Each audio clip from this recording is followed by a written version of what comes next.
Hello students, आज हम पढ़ेंगे क्लास 10th का chapter 1 that is chemical reaction and equation.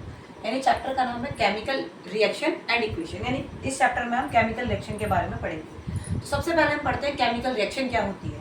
Chemical reaction, the transformation of chemical substance into another chemical substance is called the chemical reaction. यानी transformation होना एक chemical substance का दूसरे chemical substance में केमिकल रिएक्शन कहलाता है। सीधी सी बात है। The transformation of chemical substance into the another chemical substance called the chemical reaction.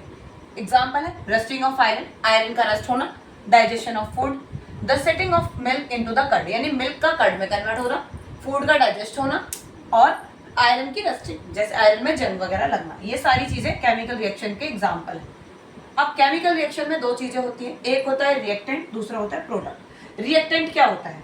जो रिएक्ट करते हैं, जो उस रिएक्शन में रिएक्टेंट मतलब जो रिएक्ट करते हैं उसे बोलते हैं reactant. The substance which take part in a chemical reaction are called reactant. यानी ऐसे सब्सटेंस जो केमिकल रिएक्शन में पार्टिसिपेट करते हैं, पार्ट लेते हैं, जिनसे वो केमिकल रिएक्शन होती है, उसे रिएक्टेंट कहते हैं। The new substance produce as a result of chemical reaction is called the product. जो रिएक्ट करने के बाद जो नया सब्सटेंस फॉर्म होता है that's called product.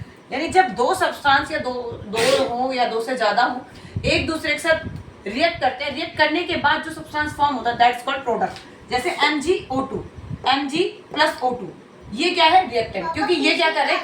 Mg plus O2 ये क्या कर रहे हैं? इस रिएक्शन में इन्वॉल्व हो रहे हैं, ये इस रिएक्शन में पार्टिसिपेट कर रहे हैं, तो दैट्स कॉल्ड रिएक्टेंट। उस इन दोनों के रिएक्ट करने के बाद जो प्रोडक्ट मिला है हमें, दैट्स कॉल्ड प्रोडक्ट।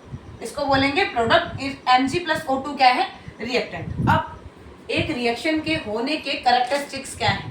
तो कभी भी अगर कोई केमिकल रिएक्शन होगी तो ये चार चीजें होती है। या तो गैस इवापोरेट होगी, कलर में चेंज आएगा, स्टेट में चेंज आएगा, सॉलिड से लिक्विड, लिक्विड से गैस, यानी उसकी स्टेट चेंज होगी।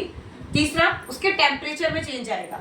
अगर ये सारी चीजें होती है तो हम कहते हैं केमिकल रिएक्शन हुई है। Thank you. अगला इससे आगे का जो होगा वो हम आगे की वीडियोस में देखेंगे। Thank you.